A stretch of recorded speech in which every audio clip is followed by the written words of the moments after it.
안녕하세요. 안녕하세요. 법의 탄생 법 반장을 맡고 있는 박세암입니다. 대한민국을 움직인 법의 기록, 그리고 법을 위해 발로 뛴 국회의 생생한 역사를 전달해드립니다. 오늘 저와 함께 수업을 할 우리 청토기들을 소개하겠습니다. 어서 오십시오. 안녕하세요. 자기소개 부탁드릴게요. 오늘 처음 오신 분이 계시죠? 안녕하세요. 오늘 소문 듣고 왔습니다. 김은정입니다. 안녕하세요. 미래의 법 잘할 법 새내기 영창민입니다. 자, 청토기들과 저, 그리고 빠질 수 없는 또 한 분, 오늘도 함께 하실 법의 탄생 스승님 노종언 변호사님 소개합니다. 변호사님 어서 오십시오. 안녕하세요. 노종원 변호사입니다.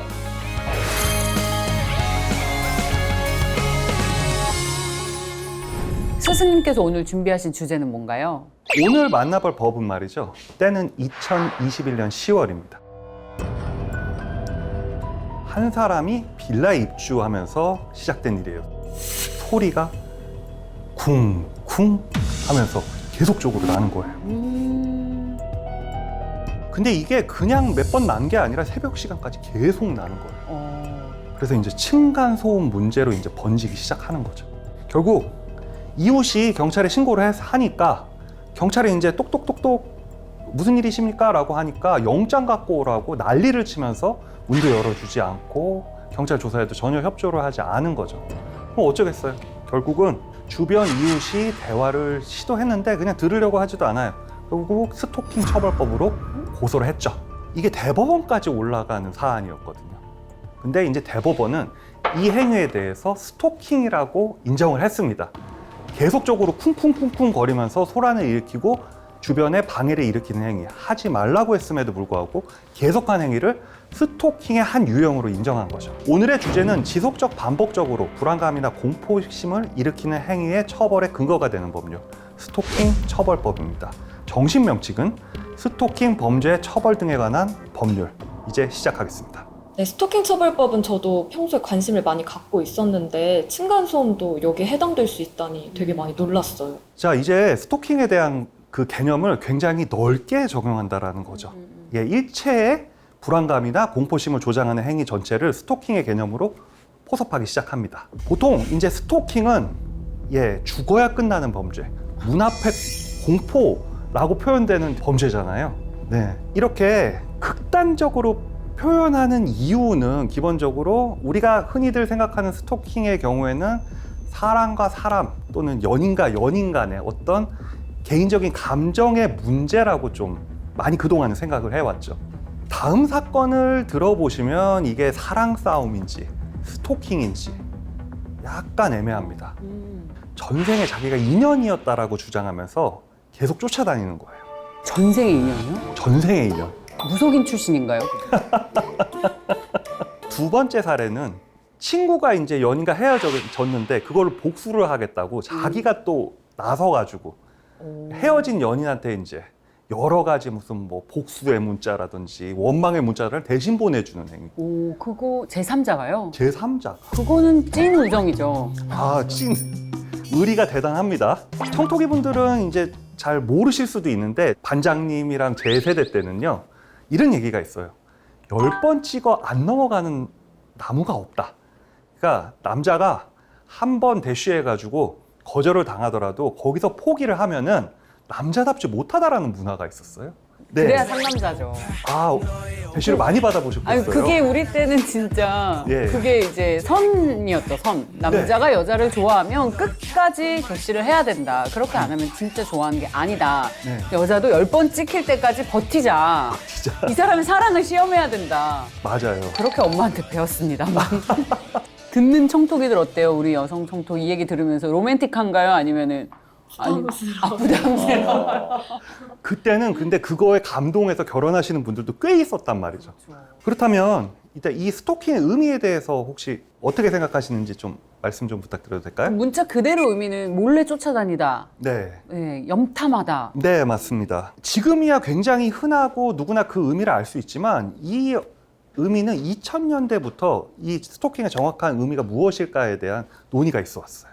아까 말씀드렸다시피 10번 찍어 안 넘어가는 나무는 없다라는 그게 약간 90년대까지도 굉장히 일반적인 어떤 남녀 연애의 정설처럼 인식이 됐기 때문에 이 스토킹 처벌법이 자리를 잡기까지는 꽤 오랜 시간이 걸립니다. 그쵸. 10번 찍어서 네. 넘어갔으면 미담이었죠. 미담. 미담이었죠. 네. 결국은 개인과 개인의 애정 문제라고 생각을 하게 된 거죠.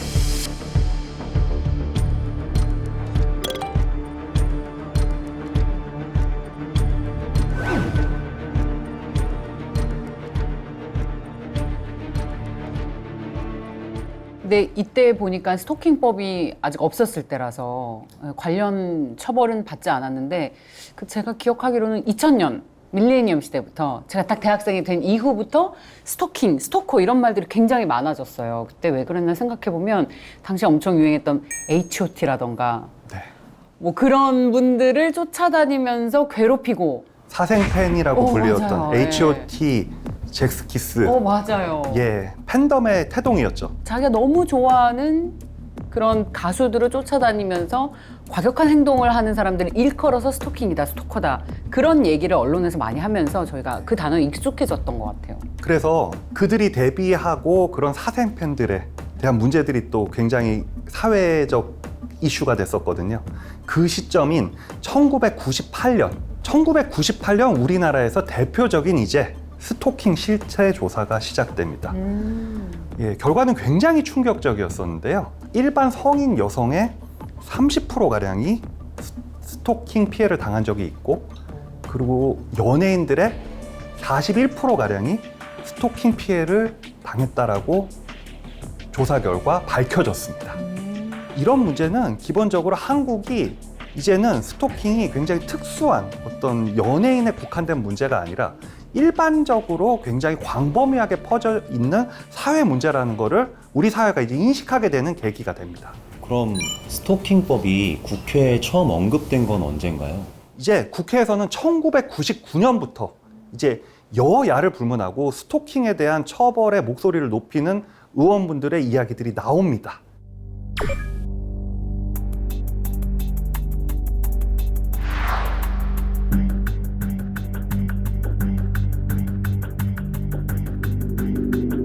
최근 들어 전화 팩스나 PC통신 인터넷 등으로 계속해서 타인을 괴롭히는 일이 점차 늘어나는데도 경범죄로 처벌된 경우가 거의 없으며 실제로 스토킹 관련 처벌 법규가 없기 때문에 범죄 행위의 경우 속수무책으로 피해자들이 당하고만 있는 실정입니다.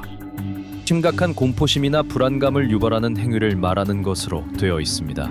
따라서 범죄의 구성 요건이 피해자의 공포심이나 불안감 등 주관적 감정에 의존하도록 되어 있기 때문에 어느 정도까지가 요건이 될 수 있는가에 대한 한계가 명확하지 않다는 문제점이 있습니다.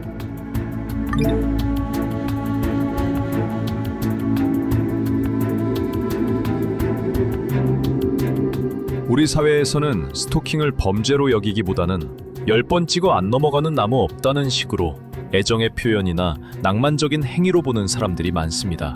법률안이 제정되더라도 실효성을 확보하기 위해서는 상당한 홍보 기간이 필요하다고 생각합니다. 법안 제정을 서두르기보다는 공청회나 법조계, 여성계 등의 관련 단체의 광범위한 토론과 논의를 통하여 보다 면밀하고도 신중한 검토를 통해서 스토킹 행위에 관한 법안을 마련해야 합니다.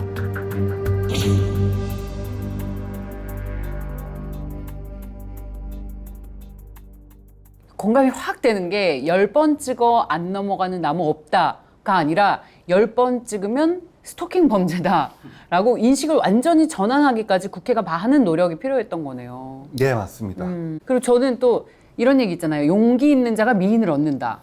그렇죠. 이것도 스토킹이 될 수가 있네요. 네, 용기 있는 자가 미인을 얻는다라는 말은 계속 거절당해도 상처 입지 않고 용기를 가진다라는 의미잖아요. 다분히 폭력적인 얘기가 될 수 있다는 생각이 이제야 드네요. 예, 굉장히 착취적인 용어입니다. 그러네요. 예, 굉장히 아름다운 어휘로 포장돼 있지만 이 속담들은 굉장히 남성 우월적이고 착취적이고 권력적인 그 의미를 지닙니다. 예, 그럼에도 불구하고 스토킹 논의는 계속 지지부진했어요. 여러 가지 이유가 있었는데요. 첫 번째 이유를 설명드리도록 하겠습니다. 첫 번째 이유는 앞서 영상에서도 좀 설명드렸다시피 기존의 형법 체계, 뭐 폭행, 손괴, 주거침입 같은 걸로 처벌할 수 있는데 왜 굳이 법을 또 만들어서 처벌해야 될 필요가 있었는가 라는 또 그런 논의도 있었고요. 두 번째 이유가 형벌권의 과잉 개입 논란입니다. 아까도 말씀드렸다시피 스토킹의 문제는 어떤 개인과 개인 간의 어떤 인간관계 문제 또는 애정의 문제이기 때문에 이것은 기본적으로 관계적인 측면에서 해결하거나 정 안 되면 좀 민사적인 문제로 해결해야 될 문제지 왜 국가 형벌권이 과잉 개입해야 되냐. 기본적으로 인간의 기본권과 인권을 억압하는 거 아니다라는 얘기도 상당히 있었습니다.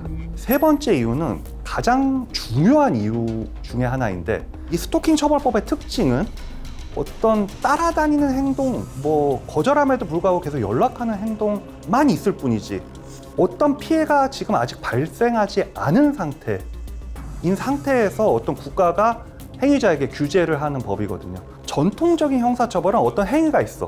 예를 들어 뭐 누구를 때렸다라든지 누구를 살해했다라든지 이런 행위가 있으면 이것을 처벌하는 게 전통적인 형벌의 개념이라면 보완처분은 어떤 위험성만으로 처벌에 준하는 규제를 행하는데 그 특징이 있습니다.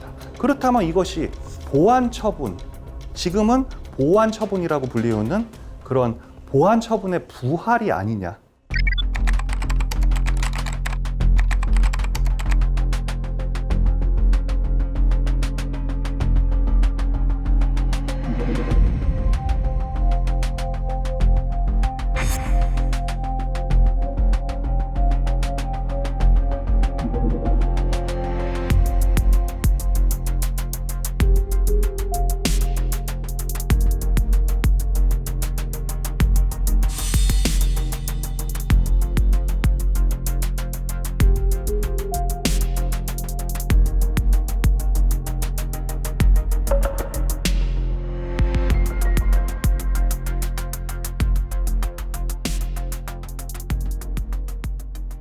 스토킹은 피해자를 얼마나 잘 보호해 주는지 피해자에 대한 보호 조치가 제일 중요하잖아요. 네.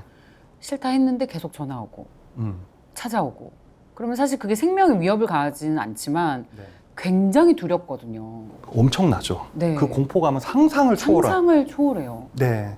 찾아오지 않고 문자나 연락만 계속 하더라도 그 섬뜩함은 당해보지 않은 사람은 몰라요. 그럼에도 불구하고 우리가 보완 처분이라고 불리우는 것에 대해서 굉장히 주의해야 될 이유가 하나가 있습니다. 우리나라의 경우에 보완 처분과 관련해서 굉장히 아픈 역사가 있거든요. 바로 삼청교육대요.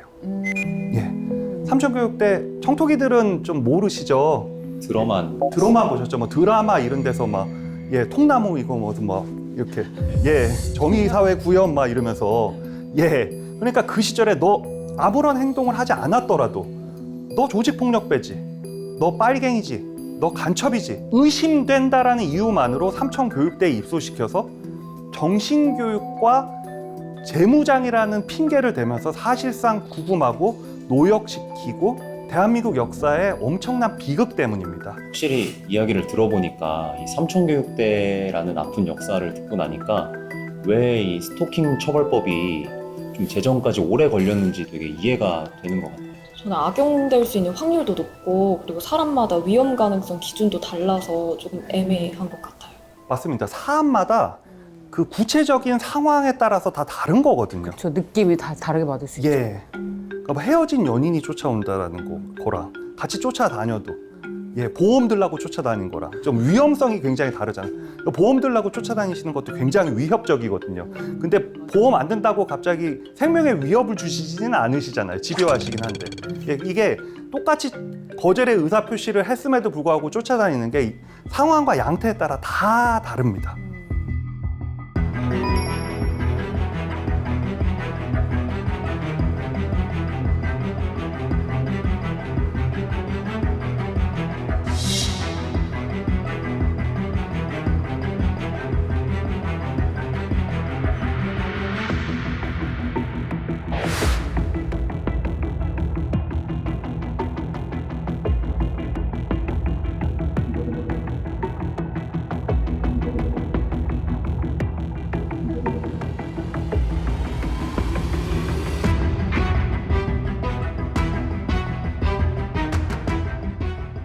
사실 이게 유행 범죄가 아니잖아요. 있다가도 사라지고 사라졌다가도 다시 생기는 유행 범죄가 아니라 매년 늘상 일어나고 있었던 일인데, 그렇다면 스토킹이라는 것이 범죄가 되면서 이런 범죄를 저지른 자들에 대한 처벌은 어떻게 이루어졌어요? 스토킹 행위에 관한 처벌에 대한 명시적인 근거법은 있었습니다. 그 단독 특별법이 아니라 2013년에 시행된 경범죄 처벌법에 따라서 이 스토킹 범죄를 처벌하고 있는 규정은 있었습니다. 놀라지 마십시오.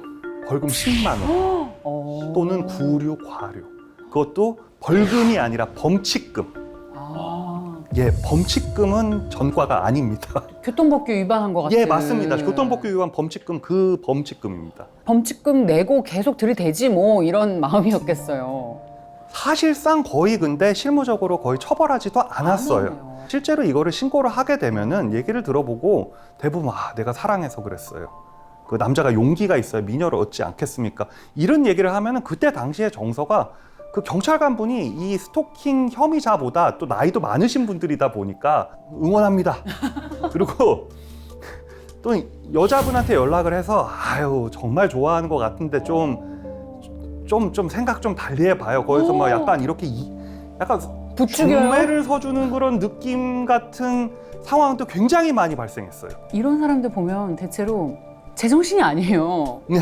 이성적이면은 이렇게 하겠어요? 그 사람이 맞습니다. 싫다고 하는데 자존심 상해서라도 이런 행동 안 할 것 같아요. 그러니까 정신이 정말 이상하거나 이성적인 사고를 못하는 소위 비이성적인 사고를 가진 약간의 문제가 있는 사람일 가능성이 있을 것 같은데, 처음부터 이 사람이 폭행이나 살인까지 이어질 것이다 라고 누구도 생각을 못 하잖아요. 예, 맞습니다. 실제로 제가 스토킹 처벌법이 시행되기 전에도 굉장히 이런 상담들을 많이 했었고요. 실제로 스토킹 피해자가 느끼기에 스토킹 가해자들은 제정신이라고 보기가 되게 어렵습니다. 실제로 망상장애로 의심되는 경우도 굉장히 많고요. 원래 사랑했던 사이다라는 거예요. 한 맞아요. 번도 연애를 해본 적도 없는 사람이 원래 연애하던 사이다라고 해요. 경찰이 전화 와서 좋게 해결하세요. 예, 사람 문제니까. 이렇게 되면은 피해자들이 느끼는 정서는 정말 참혹함과 공포감 그 자체입니다. 어떤 식으로 느끼게 되냐면은 국가는 이 위험으로부터 이제 나를 보호해주지 않는구나라는 자포자기하는 심정이 생기게 되고, 그럼 앞으로 나는 어떻게 이 상황으로부터 내 안전을 지킬 수 있을까에 대해서 엄청나게 고민하고 고통받는 상황이 계속 반복이 되어 왔었죠.19대, 20대, 21대에 걸쳐서 스토킹 범죄 처벌법을 발의를 했습니다. 그래서 2021년도 3월에 통과가 됐는데요. 사실 통과하기 전까지 굳이 이 법이 필요하냐라고 하는 그런 사회적 인식도 있었습니다. 예를 들면은 단순히 따라다니는데 왜 스토킹 범죄로 처벌을 해야 되느냐. 2019년에 진주에서 그 안인득 그 사건이라고 해서 요거 스토킹 하다가 방화 살인을 했던 사건이 있었습니다. 처음에 스토킹 범죄로 시작됐다가 나중에 큰 사건으로, 강력 사건으로 되는 것이 그 당시에 굉장히 사회적 문제가 됐습니다. 그래서 이 법이 2021년도에 통과될 때는 이제는 스토킹 범죄를 방치할 수 없다라고 하는 사회적 분위기가 상당히 이제 무르익은 상태에서 이제 법안이 이제 통과될 수가 있었습니다.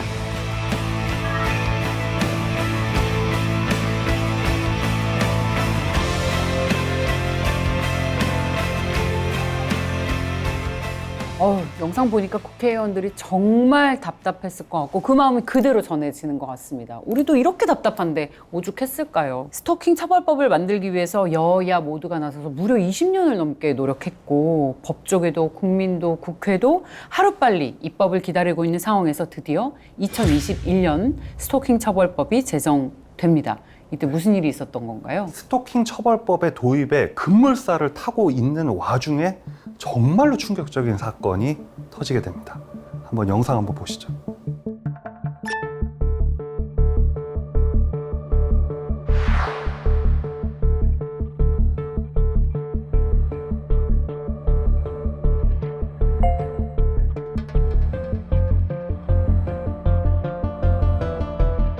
법 제정의 필요성에 대해서는 신중 검토 의견이라고 서면으로 되어 있는데 이 의견을 변경해서 저희 법원행정처에서도 스토킹 범죄 피해자 보호를 위해서 특별법을 제정하는 것에 대해서 입법 정책적으로 결단할 문제이고 적극적으로 생각하고 있습니다.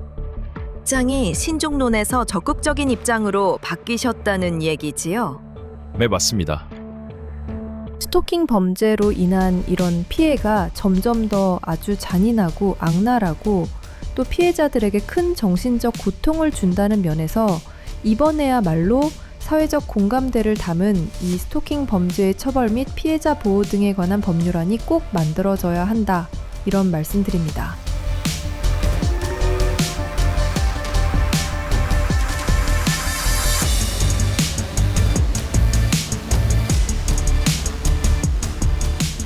사법경찰관리는 진행 중인 스토킹 행위에 대해 신고를 받은 즉시 현장에서 스토킹 행위의 제지 등 응급조치를 하도록 함과 동시에 사법경찰관은 그 스토킹 행위가 발생할 우려가 있고 그 예방을 위하여 긴급을 요하는 경우 직권 또는 스토킹 행위의 상대방 등의 요청에 따라 접근 금지 등 긴급 응급조치를 할 수 있도록 하였으며 스토킹 범죄를 저지른 사람을 3년 이하의 징역 또는 3천만 원 이하의 벌금에 처하도록 하는 등의 벌칙 규정을 마련하였습니다.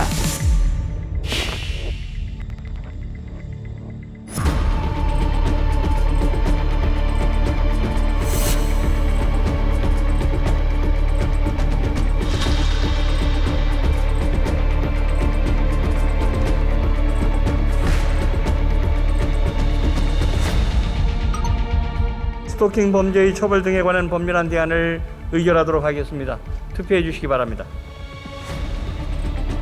재석 238인 중 찬성 235인, 기권 3인으로서 스토킹 범죄의 처벌 등에 관한 법률안 대안은 가결되었음을 선포합니다. 법 제정이 하루라도 빨리 됐었다면 혹은 조금 더 일찍 됐었다면 이런 끔찍한 범죄가 일어났을까요? 라는 생각까지 드는데 여야 모두가 10개의 법안을 조율하고 또 통합해서 드디어 제정을 눈앞에 두고 있었는데 하필이면 그날 그 당일날 이런 끔찍한 사건이 발생을 했네요. 아, 법이 정말 얼마나 무섭고 또 생명을 살리는 일인지 다시 한번 느끼게 되는 것 같습니다. 스토킹 처벌법은 굉장히 큰 의미를 지닙니다. 어떤 살인 같은 흉악한 강력 범죄가 발발하기 이전에 그 범죄를 미연에 예방할 수 있는 사회적 안전망의 기능을 하게 됩니다. 기존의 스토킹 처벌법이 미비됐던 시절에는 어떤 피해가 실제로 발생해야 엄정하게 처벌하는 형식으로 스토킹을 어떤 예방하고자 했다면 그 효과가 굉장히 실효적이지 못했고요. 스토킹 처벌법 시행 이후로 어떤 잠정 조치, 긴급 조치 등을 통해서 어떤 스토킹으로 인한 그 2차 피해를 미리 사전에 예방할 수 있는 어떤 사회의 굉장히 중요한 순기능을 담당하게 되었습니다. 네, 보통은 범죄가 일어난 이후에 처벌이 이루어지는데 이 법은 미리 예방한다는 효과가 있는 것 같아요. 그래서 또 잠재적 범죄자도 줄이고요. 네, 맞습니다. 실제로 스토킹으로 인한 살인 같은 흉악 범죄 자체는 좀 옛날에 비해서 많이 줄었습니다. 그럼 2021년에 이제 제정된 이후에 스토킹 범죄도 이제 나날이 방법도 달라지고 또 여러 유형의 범죄들이 생겨나잖아요. 혹시 또 추가로 개정된 부분들이 있을까요? 네. 2023년 7월 11일 날 스토킹 처벌법이 개정되게 되는데요. 크게 두 가지 특기할 만한 사항이 있습니다. 첫 번째, 스토킹 유형의 추가, 온라인 스토킹 금지, 그리고 두 번째, 반의사 불벌죄 폐지입니다. 이 스토킹 처벌법 개정 이후로 스토킹 범죄에 대한 신고가 37%가량 늘어났습니다. 이것이 사회가 안 좋은 방향으로 흘러갔다가 아니라 어떤 새로운 유형의 스토킹에 대해서 적극적인 예방 조치가 이루어졌다라는 의미로 해석될 수 있는 사안입니다. 이번 개정법에서 또 괄목할 만한 사안은 스토킹 피해자에 대한 국선 변호인 지원 제도를 도입하고 스토킹 범죄자에 대해서 위치 추적 전자장치를 부착할 수 있는 근거 규정도 신설했습니다. 즉, 국가에서 스토킹에 대해서 얼마나 그 폐해가 심각하고 얼마나 국가가 이를 중요하게 바라보는가를 이 법의 개정을 통해 알 수 있습니다. 범죄나 또 건강에서도 중요한 거는 어떤 일이 발생해서 거기에 따라 조치를 하는 것보다 이런 사건이 발생하지 않도록 미연에 방지하는 거, 그게 중요한 것 같아요. 그래서 국가가 나를 보호해주는 안전망이 바로 또 이런 법의 역할 중 하나구나라는 생각을 했습니다. 보이지 않는 곳에서 대한민국의 법을 수호하며 국민의 삶을 위해 노력하는 국회가 함께하기에 가능했던 순간들의 기록. 대한민국을 바꾼 법의 탄생, 모두의 내일이 달라질 때까지 법의 길로 전진!